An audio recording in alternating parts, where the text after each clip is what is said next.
ನಮಸ್ಕಾರ ಸ್ನೇಹಿತರೆ, ನಾನು ರಾಘವೇಂದ್ರ ಗದಗಿಂದ. ಇವತ್ತು ನಾವು ಒಂದು ದಾಳಂಬ್ರಿ ತೋಟದಲ್ಲಿದ್ದೀವಿ. ಕರಿಬಸಪ್ಪಣ್ಣವರು ಅವ್ರದ್ದೇ ಓನರು. ಸೊ ಫಸ್ಟ್ ಟೈಮ್ ಬಂದಾಗ ನಾನು ಕಾಯಿ ಚಿಕ್ಕದಿತ್ತು, ಸೈಜ್ ಬರಬೇಕು, ಕಲರ್ ಬರಬೇಕು, ಶೈನ್ ಬರಬೇಕು, ತೂಕ ಬರಬೇಕು ಅಂತ ಹೇಳಿದರು. ಒಂದೇ ಒಂದು ಚಾಲೆಂಜ್ ತೊಗೊಂಡೆ, ಸರ್ ನಾವು ಒಂದು ಡೋಸ್ ಕೊಡಿ, ಆಮೇಲೆ ನಮಗೆ ಹೇಳ್ತೀನಿ ಅಂದರು. ಇವತ್ತು ನಾನು ಅವ್ರ ಬಾಯಿಂದನೇ ಕೇಳಿಸ್ತೀನಿ, ನೀವು ಮಾತಾಡ್ಬೋದು. ಸರ್ ಹೆಂಗೆ ಅನ್ನಿಸ್ತಾ ಇತ್ತು ಸರ್ ನಿಮಗೆ?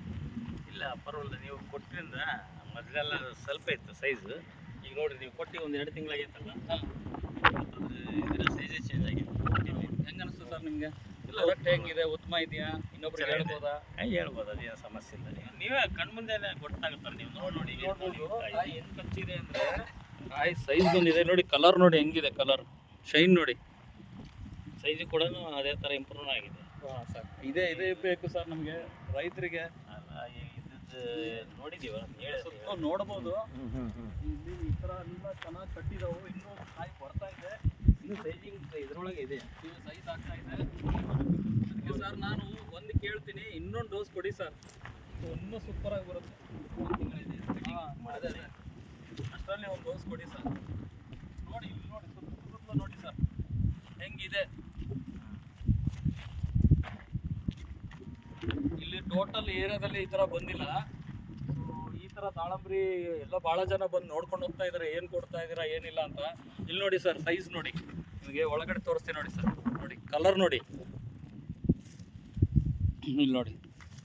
ಸೊ ತೂಕಕ್ಕೆ ಅದನ್ನ ಕಟ್ಟಬೇಕಾಗಿದೆ, ಸಪೋರ್ಟ್ ಕೊಡಬೇಕಾಗಿದೆ.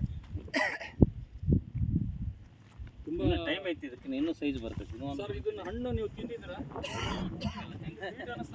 ಸ್ವೀಟ್ ಅನಿಸ್ತಾ? ಹೆಂಗೆ ಅನಿಸ್ತು?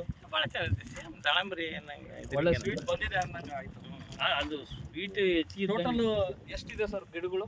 ಇದು 7,500 ಗಿಡ ಐತಿ. 7,500 ಗಿಡ, 24 ಎಕರೆ. 24 ಎಕರೆ. ತುಂಬ ಚೆನ್ನಾಗಿ ಒಳ್ಳೆ ಡಿಸಿಷನ್ ತೊಗೊಂಡು ಮಾಡಿದ್ದೀರಿ ಸರ್. ಏನಿಲ್ಲ ಅಂದ್ರೆ ಕೂಡ ಒಂದು ಬಾಕ್ಸ್ ಮೇಲೆ ಐತಿ ಒಂದು ಗಿಡಕ್ಕೆ. ಮತ್ತೆ ಸರ್ ಅದೇ ಬಟ್ ನನ್ನ ಪ್ರಕಾರ ಒಂದು ಬಾಕ್ಸ್ಗಿಂತಲೂ 10 kg ರೈಸ್ ಆಗ್ಬೋದು ಅನಿಸ್ತದೆ. ರೈಸ್ ಆಗ್ತೈತಲ್ಲ, ಸೈಜ್ ಆದಂಗೆ ಇದು ಕಾನ್ಫಿಡೆನ್ಸ್ ಸರ್. ನಾವು ಒಳ್ಳೆ ಪದಾರ್ಥ ಕೊಟ್ಟಿದ್ದೀವಿ ಅನ್ನೋದು ನಮಗೂ ಒಂದು ಇದು. ಸೊ ಇದೇ ಥರ ಮತ್ತೆ ನಾನು ವೀಡಿಯೋಸ್ ತಗೊಂಡು ಬರ್ತೀನಿ. ಸೊ ನಮಸ್ಕಾರ.